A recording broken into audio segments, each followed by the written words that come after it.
All right, let's talk about one of the most powerful images out there, the Good Shepherd. I mean, we've all heard the phrase, right? But what's really behind it? A shepherd? You might be thinking, what's the big deal? It sounds kind of simple, right? Almost old-fashioned. And yet, for literally thousands of years, this one image has packed a punch, talking about things like guidance and care and even salvation. So in this explainer, we're going to dig into the analysis of Marina Wealth-Thabit to really unpack what makes this simple metaphor so incredibly deep. So first things first, to really get why this image is so powerful, we have to kind of step back in time, you know? We need to understand the world it came from, because trust me, it's about a whole lot more than just sheep. And this line? This is probably the most famous starting point you can have. The Lord is my shepherd, I shall not want. Right away, it sets up a very specific kind of relationship. It's not about a master and his property. No, it's about a provider and someone who is cherished, a relationship that's built on just total trust. And here's where the source material really gives us a key insight. You have to remember, back then, in a society of breeders, a flock of sheep wasn't just a bunch of animals, it was everything. It was a family's entire wealth, their future, their legacy. So when you call God a shepherd, wow, the implication is huge. It means the people, the flock, are seen as God's most priceless treasure. Okay, so this idea that the flock is a treasure, that leads us perfectly into our next point. Because it's not just about being a faceless member of a group. It's about a really personal connection.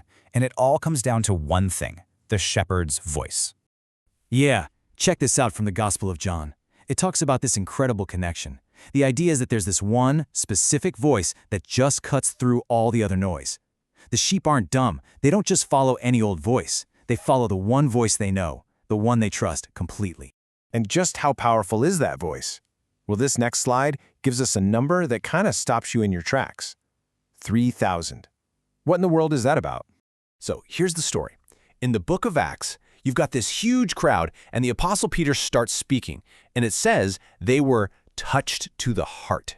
His voice, his message, it was so powerful that 3,000 people right then and there decided to completely change their lives in one day.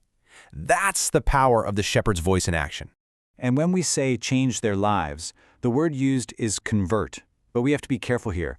The source material points out that in this context, convert isn't just, a change of opinion. It's a much more physical idea. It literally means to turn around, to make a U-turn. You were walking down a crooked path, and now you're on a straight one. It's a total change of direction.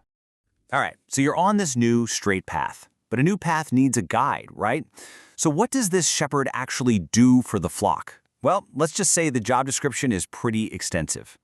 The analysis actually pieces together this incredible job description from a bunch of different prophetic texts like Isaiah and Ezekiel, and is not a passive role at all. The shepherd's job is to gather the scattered, guide the flock, find food for the hungry, care for the injured, strengthen the weak, and defend them from predators. It's the whole shebang. And this quote from Ezekiel, wow, it just perfectly sums up that deep commitment. The lost I will seek out, the stray I will bring back. It's so active, so personal. He's promising to go after the most vulnerable ones, the lost, the stray, the hurt. The message is crystal clear. No one gets left behind.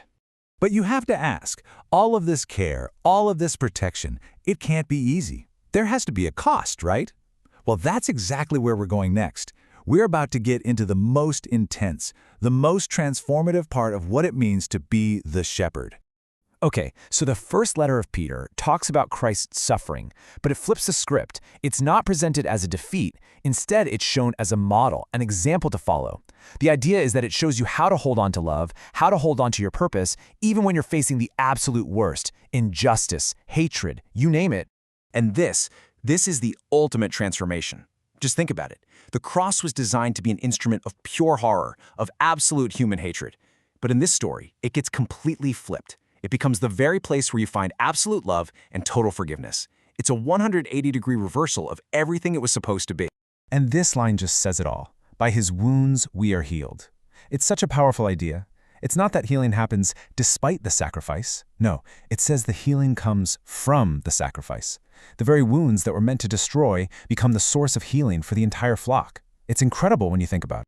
So let's put it all together. The flock hears the voice, they accept the shepherd's care, they understand the sacrifice. So what's the end game? What's the destination? Where is this all going?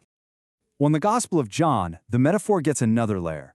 Jesus says he's not just the shepherd, he's the gate or the door for the sheep. What does that mean? It means he's the one and only way to safety, to good pasture, to real security. He's the one standing between the flock and anything that could possibly harm them. And then he boils his whole mission down to its simplest form. I came that they may have life. That's it. That's the whole point of everything, of being the shepherd, being the gate. To bring life. But wait, there's one more crucial part. And have it abundantly. And that one word changes everything. This isn't a promise of just scraping by, of mere survival. This is a promise of a life that's full to the brim, a life that's overflowing and rich with meaning, an abundant life. And that's really the final thought the commentary leaves us with. The whole journey with the Good Shepherd, following his voice, accepting his care, it all leads to this promise of an abundant life. But what does an abundant life actually look like for you, for me? Well, maybe discovering the answer to that is the real journey.